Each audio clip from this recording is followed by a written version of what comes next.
Reza Elami's claim has just reshaped the regional air power balance.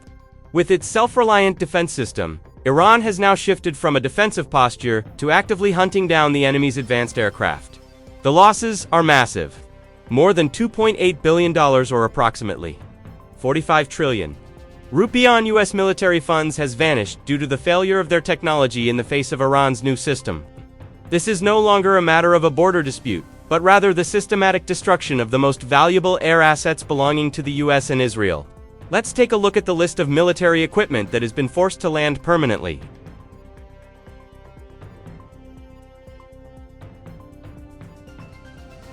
The missing sky eye.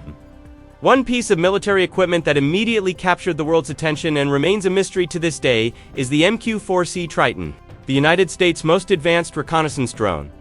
This drone reportedly went missing under mysterious circumstances in the Strait of Hormuz on April 10, 2026. What makes this incident so significant isn't just its disappearance, but its value. A single Triton unit is valued at over $200 million, or approximately 3.2 trillion rupiah. Why is a drone so expensive? Because the Triton isn't just a drone. It's a strategic eye that monitors naval and military movements from extreme altitudes. With its extremely high-altitude flight capability and long-range reach, the Triton should be beyond the range of conventional air defense systems. But this is precisely what makes its disappearance so mysterious.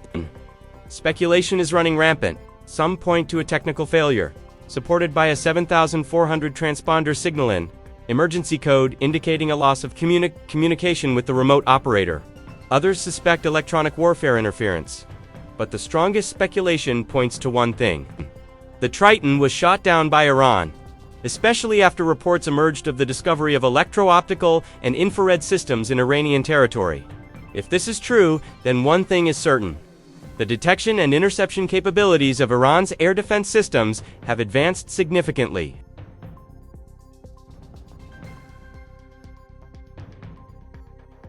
The war brain goes up in flames. The incident that hit the United States hardest occurred at Prince Sultan Air Base. Satellite imagery shows significant damage to the main runway, with large fire spots clearly visible in late March. Several aircraft were reportedly severely damaged, some even completely destroyed. The most shocking part, a Boeing E-3 Sentry was among the casualties, its fuselage torn open and engulfed in flames. This isn't just any aircraft. The E-3 is a flying command center that coordinates dozens of fighter jets in real time in the air. Without this system, military operations could lose their bearings within minutes. Its value is staggering, at around Rs 7 trillion per unit. The problem doesn't stop there. Its replacement is estimated to cost over $1 billion per unit. This means losing a single E-3 isn't just a tactical blow, but a strategic one as well, and this opens a dangerous gap in air dominance. Then came the allegations.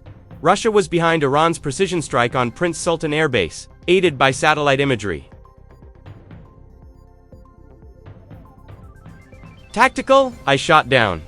A day after the incident at the Saudi Arabian airbase, the Islamic Revolutionary Guard Corps once again confirmed that they had successfully shot down an RQ-21 Blackjack in the eastern waters of the Strait of Hormuz. This incident is not merely the loss of an ordinary drone. The RQ-21 Blackjack is a tactical surveillance asset that has long been used to monitor maritime and coastal activities, particularly at low altitudes, the areas that are both the most vulnerable and the most critical. This drone has an endurance of up to 16 hours in the air and was specifically designed for the U.S. Navy and Marine Corps. Requiring no runway, the Blackjack is launched via a catapult system and recovered using skyhook technology. Flexible, fast, and efficient. That is what makes it so vital in amphibious and carrier operations. The loss of a single unit may seem minor, but the impact, a gap in tactical surveillance in one of the world's most strategic regions.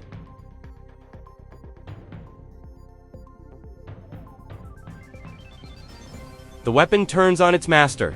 It's not just the US. Israel has also fallen victim. An Israeli combat drone, the IAI Harop, was reportedly shot down over the city of Minab in southern Iran. The Harop is no ordinary weapon. It is a loitering munition drone capable of surveilling targets for extended periods before striking them, directly with high precision. Systems like this are crucial for Israel, especially for destroying radar and air defense systems without putting pilots at risk. But the fact that the Harop was shot down means one thing: the system designed to hunt is now being hunted itself.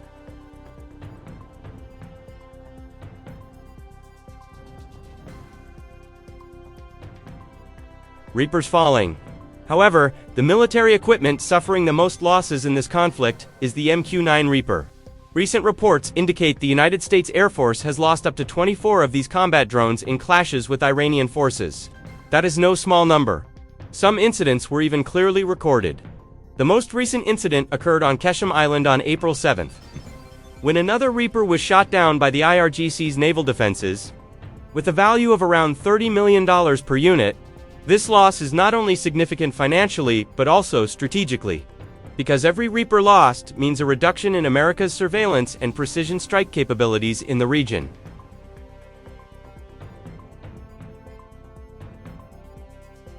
Cheap drones shot down. And even more surprising, it's not just expensive drones that are being shot down. Even cheap, mass-produced drones can still be taken out. Iranian forces reportedly succeeded in shooting down an American Lucas kamikaze drone in the Keshem and Minab Island regions. Circulating footage shows the wreckage of the drone in a shattered state. The Lucas is a loitering munition, designed to scout targets before striking them directly. Conceptually, this drone is similar to the Sheit 136, from its delta-wing design to its function as a low-cost kamikaze drone capable of mass deployment. But the most surprising developments occurred on the ground. In one incident, a Basij member reportedly shot down this drone using only a Mauser-type bolt-action rifle. Simple, yet effective.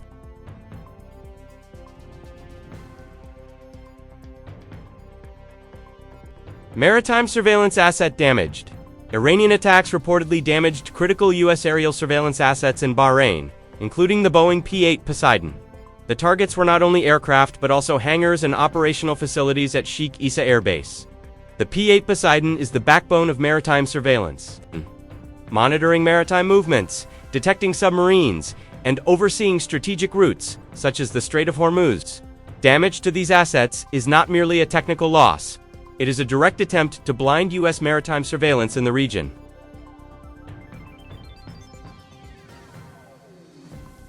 The true cost of war. And all of Iran's efforts have been effective. The conflict with the United States and Israel has left a trail of massive losses from casualties and military damage to ever-rising war costs. Thousands of missiles have been fired. Air defense systems worth billions of dollars remain on high alert. Supplies are running low, while strategic assets such as drones, aircraft, and military infrastructure have sustained significant damage. Pressure is also beginning to be felt domestically. In Israel, the largest wave of anti-war protests has erupted. Clashes with authorities have occurred, reflecting public fatigue with the protracted conflict. In the United States, criticism of foreign policy is growing increasingly harsh, particularly regarding the cost of the war and its impact on global military readiness. Interestingly, amidst all this, Iran is actually seen as being in a relatively advantageous position. Their missile and drone capabilities remain intact. Their regional influence through proxies has not changed much. In fact, their leverage in the Strait of Hormuz has actually increased. Meanwhile, Israel faces deepening international pressure. And one thing is clear: this is not the end of the war. Thus, a final hope is being pursued: the peace negotiation table.